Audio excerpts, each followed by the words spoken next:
Story 1. I've lived in a quiet little neighborhood in West Orange, New Jersey for the past few years. It's the kind of place where nothing happens. Middle-class homes lined up on hilly streets, each one with a porch or a small garden, mostly older couples who've been there for decades. You can hear dogs barking every so often, smell someone grilling in the evenings, maybe catch the sound of a lawnmower on weekends. The house I rent is an old two-story colonial built back in 1926, with beige siding, slightly warped floors that creak under your feet, and those old-fashioned glass doorknobs that seem to rattle in their sockets whenever someone walks past them. I lived upstairs sharing the space with my girlfriend at the time, Leah. Things between us weren't great, but we were still moving along, mainly because our schedules didn't overlap much. I worked nights at a distribution center, and she worked from home during the day, so most of our time together fell on weekends. We had two cats, Gus and Marbles, both lazy, heavy creatures who spent 90% of their lives asleep, only rousing themselves when food hit their bowls. This was late last summer. We'd had one of those dumb little arguments, the kind that doesn't even have a real point except that someone's tone comes out wrong and the other person takes it the wrong way. I decided to head to bed earlier than usual, mainly to avoid continuing the conversation. It was one of those humid nights where the air feels like it's sitting on you, so I didn't bother with the sheets. My right hand was wrapped in a bandage from when I'd cut myself slicing vegetables earlier that evening. Not a bad injury, but deep enough to sting and throb if I bumped it. Leah stayed out in the living room with the TV on, letting the air cool her down while she scrolled through her phone. I was out cold before midnight. The rest of what happened I only know because she told me later. She said she was half watching some old episode of House Hunters and half reading something on her phone when she suddenly heard me call her name. She described it as calm, not a shout, not a whisper, but the kind of casual tone you'd use if you were just trying to get someone's attention. She looked toward the hallway, which from her spot on the couch was just a dark stretch leading toward our bedroom, and she swore she saw a shape move there. Not for long, just a subtle shift in the shadows, enough to suggest that I was standing in the doorway. She told me she called back, asking if I was all right, but then she heard my voice again. Same tone, same rhythm, like I was about to ask her for something. That's when she remembered my hand. She figured maybe the bandage had come undone, or I'd managed to reopen the cut somehow. She started to get up, but as soon as she stepped toward the hallway, both cats reacted in a way she'd never seen before. Gus, who usually moved like a sack of bricks, bolted under the coffee table. Marbles, slow, unbothered, and borderline immobile most days, shot toward the kitchen at full speed, slipping and skidding on the tile as if something had startled her badly. Leah thought that was odd since both cats had been dead asleep moments earlier. The hallway was still dark when she approached, and she told me she hesitated there for a few seconds. She called out to me again, but didn't get an answer. Finally, she switched on the hallway light. The bedroom door was just slightly ajar, and when she pushed it open, she said the air inside felt wrong. That was the exact word she used. Wrong. Not cold, not oppressive, but like the atmosphere had shifted into something heavy, as though she had just walked into the aftermath of an argument or a place where something unpleasant had just happened. She saw me still lying exactly where I'd fallen asleep, one arm over my head, breathing evenly, completely unaware she was there. She said she just stood there for a moment, watching, waiting for me to stir. I didn't move at all. She stepped closer, called my name a few times, and when I didn't react, she gave my shoulder a gentle shake. Nothing.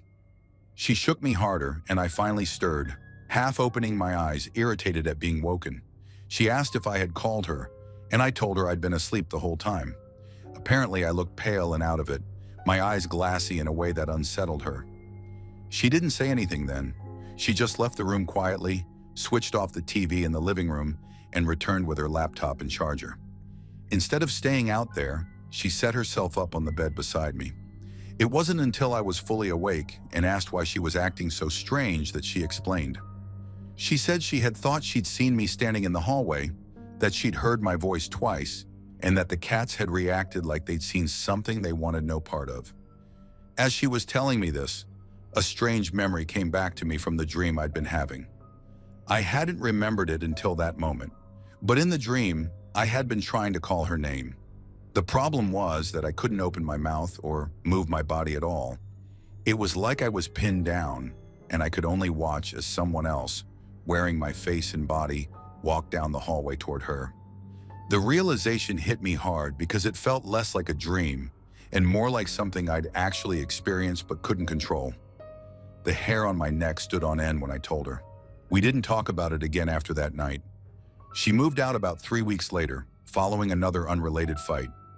I stayed in the house, but I nailed the bedroom door shut for a while, just to see if it changed anything. The cats still won't go near the hallway after dark. They'll stop at the threshold, sit, and stare into it like they're waiting for something to come out. I don't know what she saw that night. I just know that if it was me standing there, I wasn't the one moving. And if it wasn't me, whatever it was knew exactly how to sound like me. Story 2. I grew up in Chicago, and for most of my life, I never really thought about ghosts or the paranormal. But the house I spent my childhood in, the one on South Ridge near the old train yard, is something I've never been able to shake off. It was a tall, narrow Victorian built in 1887, back when the streets were still dirt and horse carts clattered through. My parents fell in love with it instantly. My dad used to laugh at the strange creaks in the floorboards and the way the walls would groan in winter, saying it gave the place personality. Even back then, though, I didn't hear it as a joke. There was a feeling in that house I could never put into words, like it was aware of you. Sometimes I'd get this sensation in my teeth and in my spine, almost like the air was pressing down before a storm rolled in. It made the quiet moments heavy. I didn't tell anyone what I experienced for years, but mostly because I wasn't the first one to notice. It started when I was in 3rd grade. A friend of mine, Jamie, came over one Saturday. We were upstairs in my room building a castle out of Lincoln logs when she froze mid-sentence and looked past me toward the hallway. I turned to see what had caught her attention, but there was nothing, just the open doorway and the long, dim hall beyond it. She said she'd seen a little girl peek in and then run off toward the bathroom. We checked, but the hallway was empty. My mom was in the kitchen downstairs, my baby sister was asleep in her crib, and there was no one else in the house. Jamie didn't say much more after that, but she left pale and quiet. I didn't push her for details. A few months later, I finally saw what she had described. My dad was working late, and my mom was bathing my sister. I was alone in my room, lying on my bed with a book, when I heard it, a faint tapping on the hardwood. It was so light it almost blended into the usual house noises, but there was a pattern to it. Step, step, pause, step, step, pause. It got closer until it stopped right outside my bedroom door. I stared at the doorknob, frozen. I don't know why I didn't get up. My chest felt tight. Then very slowly, a head leaned into view through the doorway. The top of the head and a pair of wide, unblinking eyes cleared the knob. Her hair was dark and stringy, her skin pale and shadowed in the hallway's dim light. She didn't move or speak, just stood there watching me. I managed a shaky greeting, but before the words were fully out, she was gone. No footsteps, no sound, just gone. From that point on, I heard about her more often from other people than I saw her myself. Friends would mention glimpsing a little girl in a white nightgown in the hallway or stairwell, always on the edge of sight, always still. My cousin once stayed over and refused to come back after waking up in the middle of the night to find her standing in the hallway just outside the guest room, staring in his direction. He didn't tell me about that night until years later, when we were both in college. But the night I can never forget happened when I was 17. It was late, and everyone else in the house was asleep. I was pacing the upstairs hallway with my earbuds in, going over notes for finals. I had this habit of walking while studying because it helped me focus. At some point, I needed to use the bathroom, so I took out my earbuds and started toward the end of the hallway, where the bathroom sat next to this cramped little storage room. The storage room was rarely touched, just piles of boxes, old furniture, and seasonal decorations. The door was almost always shut. When I was a few feet away, I heard it, a faint metallic click from inside the storage room. I stopped, squinting at the door. It was slightly open. That was unusual enough to make my stomach knot, but before I could decide whether to ignore it, something shifted inside. At first, I thought it was just a shadow moving in the low light from my desk lamp behind me, but then it leaned forward into the gap. The same little girl stepped into the doorway. She looked exactly as before. Same size, same pale face, same hair hanging limp. But this time, she didn't turn and run. She stood there, head tilted slightly in a way that was all wrong. It was the kind of tilt that seemed like someone imitating curiosity without quite understanding it. Her hands hung limply at her sides, and for a moment the air between us felt thick. I couldn't move. I couldn't even swallow. And then, very slowly, her lips stretched into a smile. It wasn't quick or natural. It was drawn out, like her face was learning how to do it. The skin at the corners of her mouth looked strained, cracked. Her teeth were small and white, like a child's.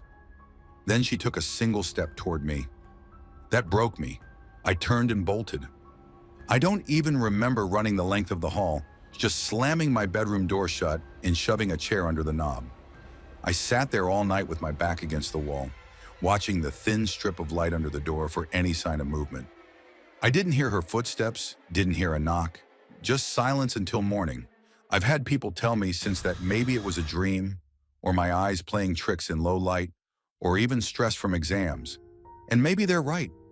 But it's strange how so many other people, at different times, saw the same little girl I did, the same height, the same nightgown, the same stillness. And even after all these years, I still can't explain why she smiled that way. Story 3.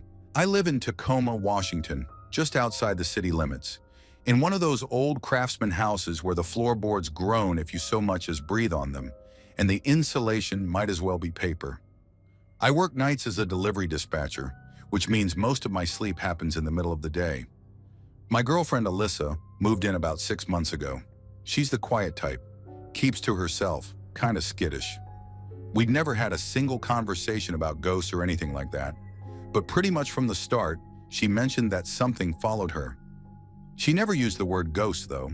She called it him, like she was talking about some jealous ex or a stray animal that wouldn't leave her alone. She said she'd been seeing a tall, black figure in her peripheral vision since she was a kid, 10 years old, maybe younger. Said it watched her while she slept. Said it sometimes touched her hair. I made the mistake of laughing the first time she brought it up, thinking it was one of those quirky, half-serious confessions people make to sound mysterious. That laugh sits heavy with me now. Alyssa has this little constellation of glow-in-the-dark star stickers arranged over her dresser, and one lone star placed high on the closet door. So high she would have needed a stool to stick it there. I never asked about it. I assumed it was her way of keeping a piece of her childhood bedroom alive, like a comfort thing. Nightlights for grown-ups, basically. I didn't pay much attention to it until a couple of months ago. That single closet star, it would flicker in the dark, only that one. A glow-in-the-dark sticker doesn't flicker. There's no electricity, no bulb to dim. Either it glows or it fades. But this one pulsed, getting brighter and dimmer in slow, uneven waves, like something was shifting in front of it. I chalked it up to my eyes, adjusting to the dark, and never said anything. You don't want to fuel someone else's paranoia, especially when you're sharing a bed with them every night. Then one night, something happened that I still can't wrap my head around. I just finished a double shift and crawled into bed a little after midnight. Alyssa was already asleep, lying on her side with her back to me. I plugged in my phone, switched off the lamp, and stared at the ceiling for a while. The room was nearly pitch black, except for a few dim light sources, the green glow from the modem, the faint red of a charger indicator, and that closet star casting its usual soft, steady light. At some point, I must have drifted off, because I woke up to the feeling of an arm sliding gently over my chest. It was the kind of half-conscious gesture someone makes when they're reaching out in their sleep. Comforting, heavy, still. Alyssa isn't the cuddly type, and she never plays the big spoon, so I was a little surprised. I figured maybe she'd had a nightmare and didn't want to talk about it. Her arm stayed there, unmoving. I kept my eyes closed, reached up to take her hand, and couldn't find it. My fingers brushed across the fabric of my shirt, the blanket, the empty air above me. I tried again, more deliberately this time, patting the space where her arm should have been. Nothing. That was when I opened my eyes. The arm was still there. At least it looked like it was. I could see the shape of it, dimly lit by the scattered ambient light in the room. It rested across my chest exactly where I felt it a moment ago. But when I reached up again, my hand passed through it. No resistance, no warmth, no physical sensation at all.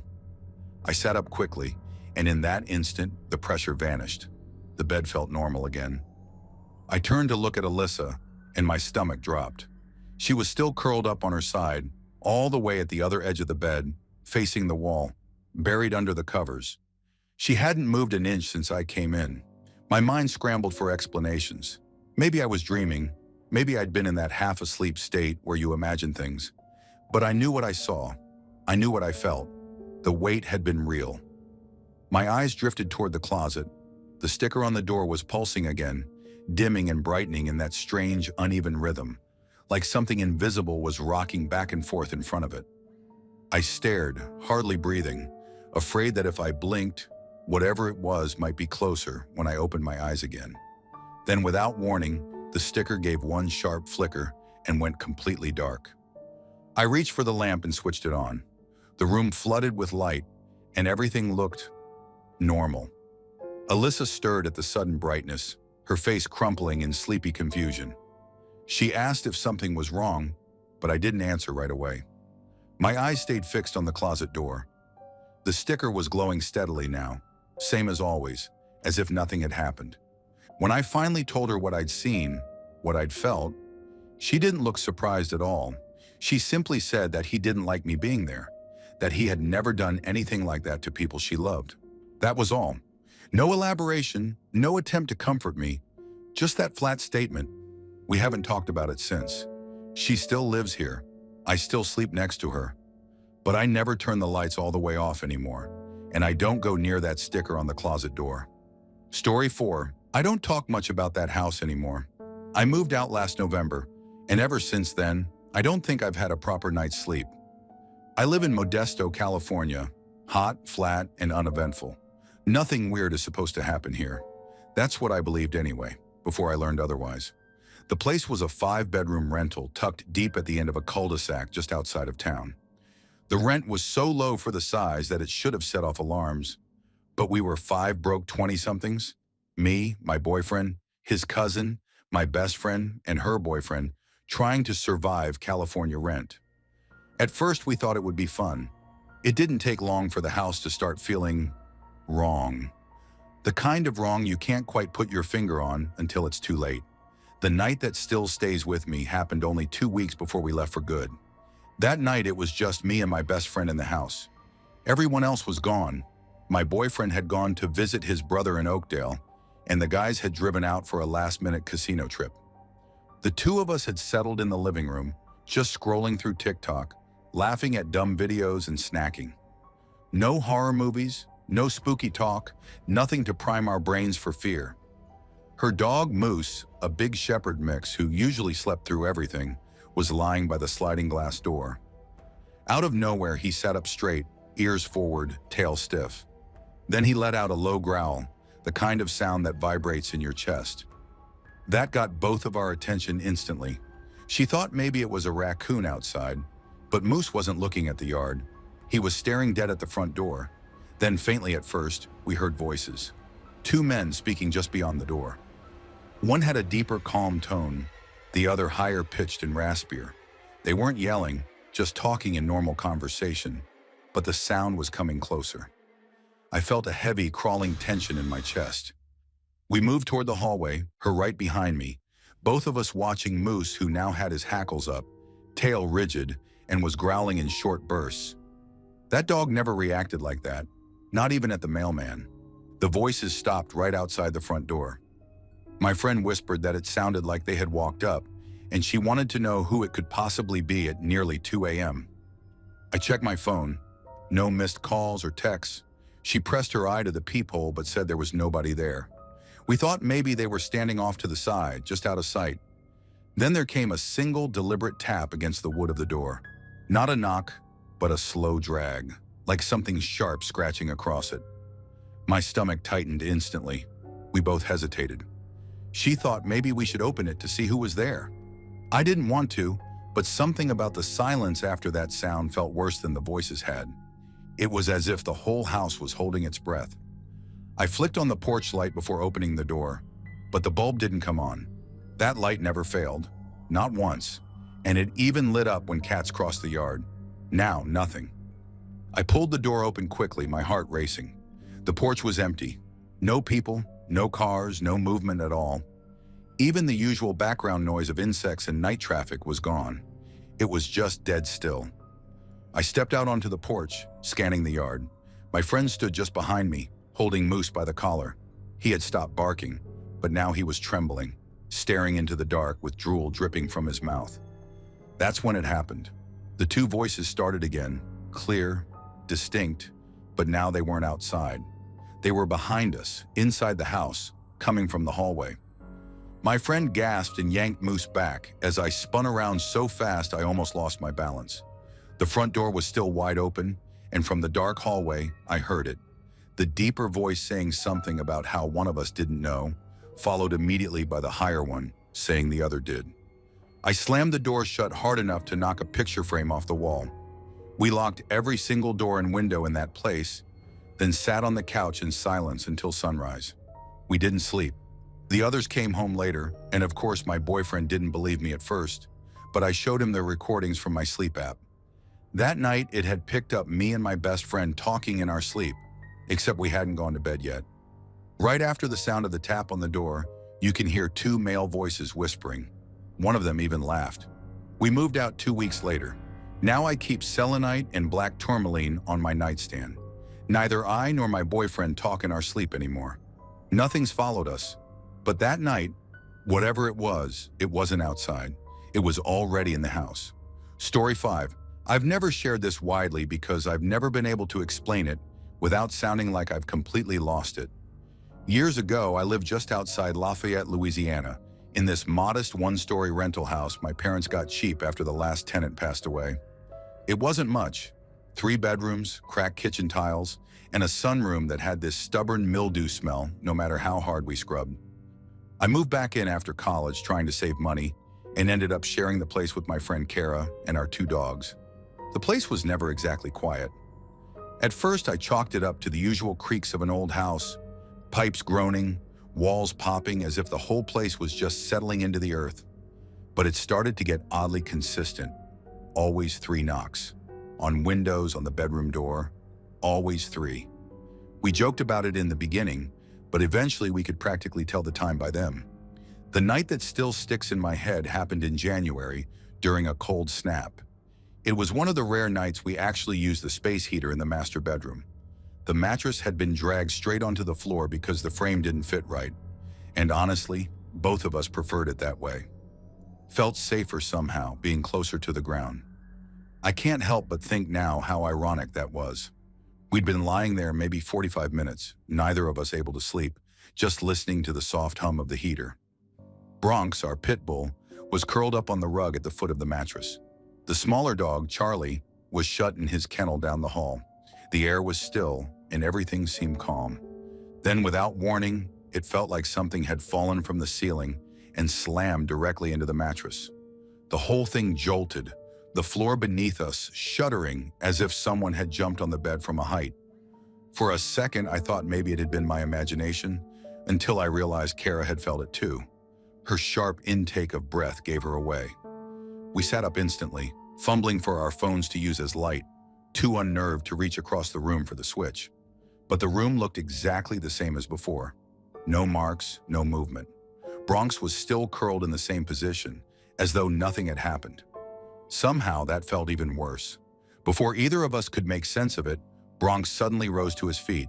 His ears flattened, his fur bristled until he looked twice his usual size, and his gaze locked on the far corner of the room, the upper part where the walls met the ceiling. A low, guttural growl rumbled from his chest, a sound so alien to him that it immediately made my skin crawl. Then there was a sound. Something shifted in that corner. Not the quick scurrying of a mouse, but a slow, deliberate rustle.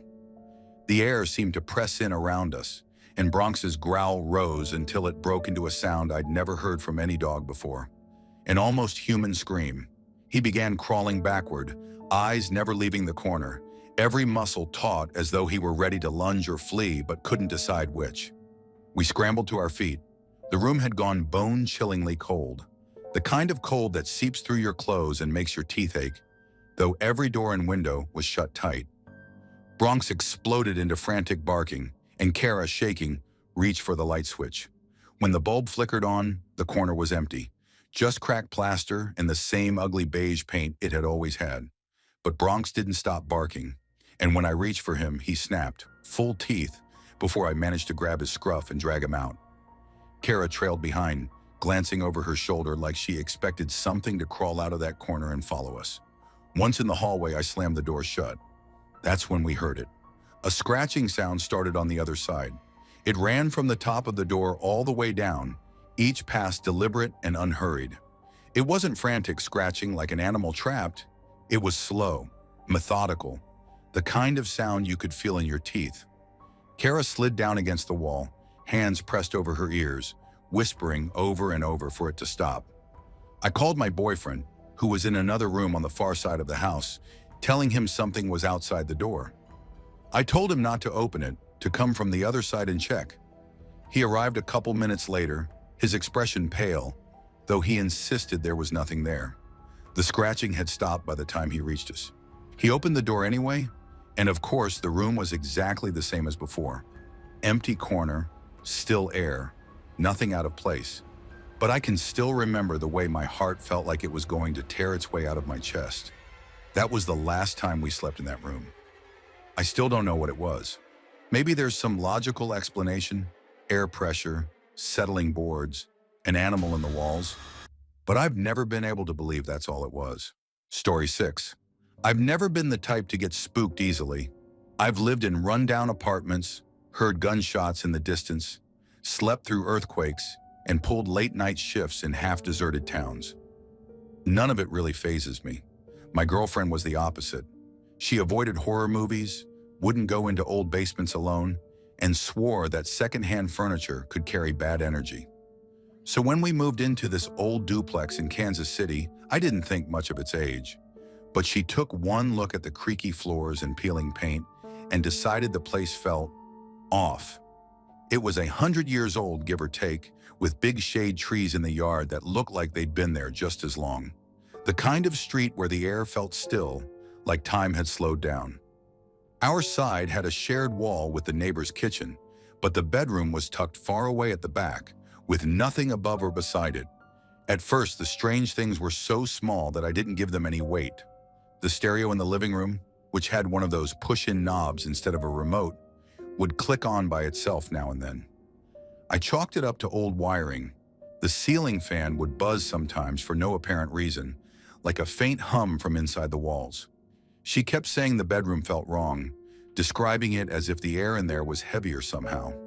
I figured she was just psyching herself out.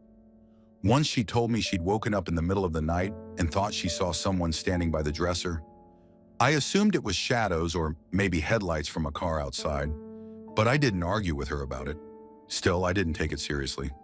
The one time that changed everything started on a quiet afternoon around 3. She had the day off work, and we were both in the kitchen making a late lunch. She was boiling water for pasta while I was chopping onions. We were talking about nothing in particular when, without warning, we both stopped at the exact same moment.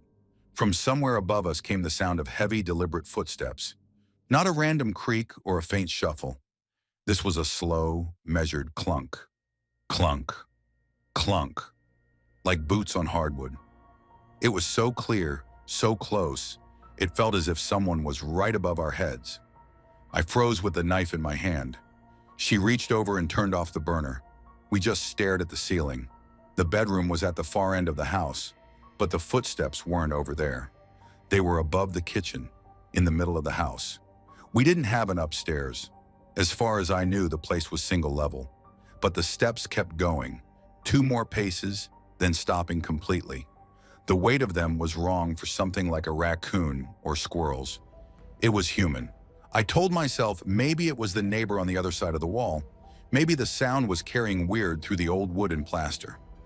I glanced toward the window that faced the backyard. thinking I might even see him moving around inside his half of the building. But when I looked out, he was already out in the yard, bare-chested, tending to a grill with a beer in his hand. His dog was tied to the porch, wagging its tail. There was nobody else in sight. The footsteps were still there when I turned back. She was staring at the ceiling, her face pale, her breathing quick. I asked her if she heard it too, and she just nodded, not taking her eyes off the spot. Then she gestured toward the back of the house like she wanted me to go check. I wasn't thrilled about the idea, but I stepped into the hallway. The sound didn't fade or move. It just stopped. 1 second it was there, steady and slow, and the next it was absolute silence. Like whoever had been up there froze the second I moved. That's when I remembered something. The first week we lived there, I'd noticed a small square window high up near the peak of the roof, on our side of the building. I'd assumed it was decorative, or maybe part of a crawl space, but it was definitely there. Yet inside there was no attic access, no pull-down ladder, no trapdoor in the ceiling, no obvious hatch anywhere in the house. I stood in the hallway for a good minute, staring upward, feeling the air in the house settle back into stillness. The next day, I casually asked the landlord if there was an attic. He didn't even hesitate, said there was no access, no storage, just insulation above the ceiling. I brought up the little window and he just shrugged, said maybe it was left over from some old architectural design. But that didn't explain the footsteps. We never heard it again. After that one afternoon, the stereo stopped turning on by itself. The fan didn't buzz, and she didn't say anything more about shadows in the bedroom. The house went back to feeling like any other old place, but I can't shake the memory of that sound. Those slow, heavy footsteps right over my head in a place that supposedly had no upstairs, no attic, no way for anyone to be there at all. A few months later, she said she wanted to move. She didn't bring up that day, and I didn't either, but I didn't fight her on it. Some things are easier to leave behind than to figure out. Story 7. I grew up in southern Idaho, just outside Twin Falls, in a lonely 1950s farmhouse my dad had remodeled after inheriting it from my grandpa. It sat dead center on 20 acres of sugar beet and potato fields, the kind of place where the horizon was just flat land, irrigation ditches, and endless sagebrush.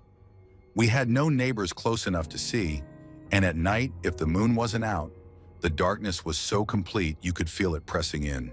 There was no distant hum of traffic, no faint glow from a nearby town, just the wind and the sound of your own heartbeat. This happened when I was 17, right after I'd graduated high school but before I left for trade school. My mom had been sitting in the living room that evening, working on some crochet project, while the light outside shifted into that strange gray-purple twilight you only get out in the country. I was in what we called the blue room, named for its floor-to-ceiling blue walls, fooling around on our old family desktop. The basement door was in that room too, but we hardly ever went down there unless something broke. My little brother had already gone to bed in the back room, and Dad was out hauling hay. Everything felt routine until I heard my mom call my name. Her voice didn't carry urgency or panic. It was flat, almost mechanical. When I stepped into the living room, I saw her standing stiffly in front of the big front windows, staring out toward the handmade wooden deck my dad had built years before. She didn't even look at me as she said there was someone on the deck. I joined her at the window and, at first, I saw nothing. Just the fading light across the yard. Then something shifted in the corner of my vision. That's when I noticed it. It wasn't shaped like any person I'd ever seen. It stood too tall, easily over 7 feet, but it was too thin, unnaturally so, like something had stretched it out wrong. It wasn't wearing clothes, at least none that I could make out. It was simply black. Not wearing black, but black in a way that seemed to swallow the last scraps of light. It had no clear features, no eyes or mouth, just a head tilted slightly, as though it was studying us through the glass. A heavy pressure seemed to fill the room, as if the air had thickened. My mom remained frozen, her breathing slow and deliberate, and she said in a low voice that it was watching us. I could feel it too, that focused attention, the sense that it wasn't looking at the house but directly at us. Then it moved. It didn't step away so much as glide, slipping off the deck in a way that didn't match the human way of walking. Within seconds, we heard it circling the house. The footsteps weren't heavy, but they were fast. Too fast for something that tall. They passed the front window once, then again, and again, as if it were running laps. I counted 4 full loops around the house in less than a minute. That's when my mom told me to get my brother. I started toward the hallway, but before I could take more than a few steps, the back door rattled, the one that opened onto the concrete porch along the side of the house. The knob gave a sharp, deliberate twist, as though someone had tried to open it, but it was locked. Then the sound stopped. For a moment, the house went still. Then we both heard my little brother crying in his room. I ran down the hall, flung the door open, and found him curled under the blankets, trembling and sweating. He kept mumbling the same thing over and over, that it was in the window. I turned to look, and there it was. Pressed right up against the glass was its head. There were no hands or body visible, just the head, where eyes should have been replaced by a smooth, dark surface. Despite that, I knew it was looking in. I yanked the curtain shut and picked him up, carrying him to the hallway where my mom was waiting. She hustled him into the bathroom, told him not to open the door for anyone, not even her, and locked it. We were left standing there, unsure of what to do next, when the noise came again, this time from the blue room. The basement door had creaked open. Neither of us went to check. We just stood rooted in place, paralyzed by a cold, crawling fear that felt like it had seeped into our bones. Then nothing. The air was silent. No footsteps, no rattling doorknobs, no sound at all, as if the world had gone flat. My mom pulled out her phone and called Dad, telling him to come home immediately. He didn't ask questions, just said he was on his way. It took him about 20 minutes to get back. When he pulled into the driveway, he found us still standing in the hallway, my brother locked in the bathroom, the house lit only by the small kitchen light. Dad searched the place from top to bottom, inside and out. There was no sign of anyone, no footprints in the dirt, no marks on the deck, no sign that any door or window had been touched. But I know what I saw that night. My mom saw it too, and I've never been able to explain it away, no matter how much I try. Story 8. I grew up in this narrow old 2-story house in northeast Pennsylvania, the kind of place most people drive by without a second glance. It was built sometime in the 1920s, so it had that familiar smell of aging wood and stale air you just don't find in newer homes. The wallpaper in the hallways was peeling, and the stairs creaked in all the right places to remind you the house was never quite settled. It wasn't anything special or grand, just a simple home in a quiet, almost forgotten town. My parents still live there now, and I swear, something about that place just doesn't feel right. It's not the kind of thing you can easily put your finger on, more like a creeping feeling that there's something lurking just out of sight. Back in the winter of 2017, I came home from college for Christmas break. By that time, my old bedroom had been turned into this messy storage room filled with boxes and random stuff, so I ended up crashing on the living room's worn leather couch instead. It wasn't the worst spot, honestly. The fireplace was close by, and the house always seemed colder than it should be, so being near the fire was a small comfort. That night, after everyone else had gone to bed around 10, I stayed up late scrolling through old YouTube clips on my laptop, wrapped in a blanket, careful not to make noise that might wake anyone. Eventually, around 2:30 a.m., I shut everything down, and the fire in the hearth had long since died out. The house fell into a heavy silence. The only thing breaking it was the soft tick and occasional groan of the old radiator heating system, which sounded more like distant footsteps than actual pipes sometimes. Then I heard it, a distinct creak from upstairs. I froze immediately. It was slow, deliberate, the unmistakable sound of weight shifting across wooden floorboards. The stairs were directly across from the couch, and I had a perfect view of the bottom step and a sliver of the upstairs hallway. But even though I could hear the movement, I couldn't see what was up there. It wasn't just one creak, but a slow, steady pattern, heel to toe, heel to toe. Not hurried, but purposeful and measured. At first, I thought it might be my dad, since he's a light sleeper and could have gotten up for a bathroom break or something. But the footsteps didn't head in the direction of the bathroom or the bedroom. Instead, they went toward the end of the upstairs hallway, then back down a step, then another coming down the stairs. I sat up on the couch, every muscle tense, waiting to see him turn the corner, expecting at least a blurry glimpse of him, maybe rubbing his eyes or muttering in the dark. But nothing. No one came around the corner. Instead, the footsteps continued, moving across the hardwood floor in the living room, making the air feel colder and heavier, like the breath of a sealed-off room had somehow escaped. I whispered my dad's name, but only silence answered me.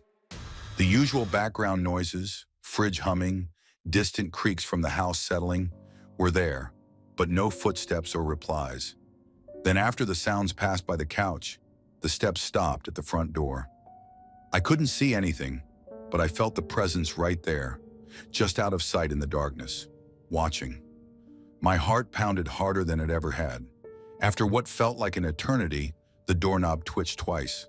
Not a full turn, just a subtle clicking, as if someone was trying to open it gently. I had locked the deadbolt before going to bed, so I knew no one could be outside, at least not physically. The knob clicked again, faint but unmistakable, making the hair on my neck stand up. I finally found the courage to get up and check the porch light. When I opened the door, the snow was falling softly, covering everything with a fresh layer of white. But there were no footprints or signs that anyone had walked there at all. The air was still and cold, and nothing moved except the snowflakes. I looked back inside, and that's when I noticed the couch cushion where I'd been lying. It was still slightly indented, but now it looked like someone else had been sitting there after I got up. No one was there, but the evidence was there. I locked the door behind me and sat back inside, gripping the fireplace poker, staying awake until dawn, too shaken to sleep with the lights on. My parents never heard any of it.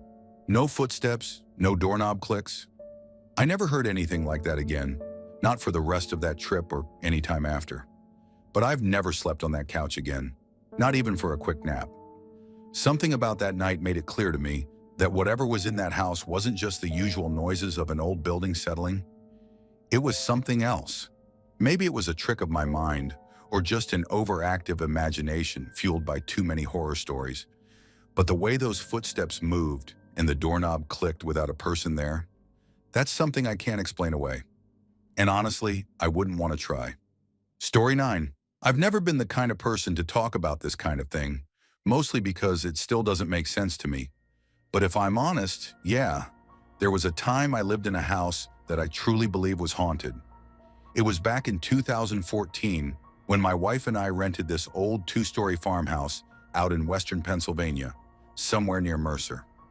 The place was pretty rough around the edges, the kind of old house with creaky wooden floors that seemed to shift underfoot, drafty windows that never quite sealed tight no matter how much we tried, and a crawl space under the stairs that always smelled like wet dirt, even after we bleached it multiple times.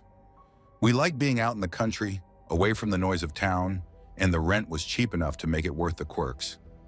We ended up staying there for 4 years, but from the moment we moved in, there was always something off about the house. Not in a way you could immediately point to and say, this place is haunted. It was more subtle, little things that stacked up. Doors that would creak open when the wind blew, though sometimes there was no wind at all. Footsteps that seemed to echo from upstairs, especially late at night when no one was there. Lights flickering on their own occasionally, just enough to make you glance over your shoulder. The kind of stuff that you could convince yourself was just the house settling or old wiring, but that never quite settled in your mind. Still, we never said much. Talking about it felt like tempting something you didn't want to wake up. The strangest moments were always at night, especially that one night I still think about, even years later. It was a cold January evening, a few days after my birthday. My wife and kids had gone to visit her sister in Erie for the weekend, so I was alone in the house, catching up on work and keeping an eye on the place. That day had been quiet. Snow had fallen steadily, coating everything outside in a thick, muffling blanket. The kind of silence you only get in the country after fresh snow, where even the usual sounds of cars or animals just disappear. The house felt colder than usual too, like the cold was seeping through the walls, making the wooden floors chill underfoot. I went to bed early but woke up around 3 in the morning feeling thirsty. I'm always a light sleeper, so I quietly got out of bed and padded down the dark hallway toward the kitchen. not bothering to turn on any lights. The cold floorboards creaked beneath me as I moved slowly, trying not to wake anything else in the house. Then just as I reached the bottom of the stairs, I heard footsteps above me. Slow, deliberate steps on the upstairs floorboard, right on the landing near my bedroom. What got me was that I'd just come from up there. It felt impossible. How could footsteps be coming from a place where no one else was supposed to be? I froze, barely daring to breathe. The footsteps stopped for a moment, and I thought it was just my imagination. But then they started again, this time faster, running steps racing across the hall above me and toward the stairs. My heart hammered in my chest as I pressed my hand against the wall, trying to find the light switch but failing in the pitch darkness. And then something happened that I still struggle to explain. Something that felt less like a sound or sight and more like a force. It passed through me. Not past me, like a breeze, but right through my chest like I was nothing, like my skin and bones didn't exist. It was a wave of something heavy and intense that hit me full speed, knocking the air out of my lungs and making my legs tremble. My whole body went numb, every hair standing on end. It was terrifying, but not in the way you'd expect from a ghost story. There was no face, no shadowy figure, no cold breath on my neck, just this strange, overwhelming presence moving through me. I couldn't scream or move. My brain took a moment to catch up to what my body was already sensing. I was not alone in that house. The footsteps continued behind me, now on the first floor, running toward the back of the house, then stopping suddenly. The silence that followed was heavier than any sound. I flicked every light switch I could find until the whole house was flooded with light. I remember standing in the kitchen holding a glass of water, staring out into the snow-covered yard, trying to make sense of what had just happened. Outside there was nothing. No footprints in the snow, no animals, just that eerie, thick silence. I didn't go back to bed that night. Instead, I sat on the floor in the living room, staring at the stairs, waiting for something to happen. But nothing did.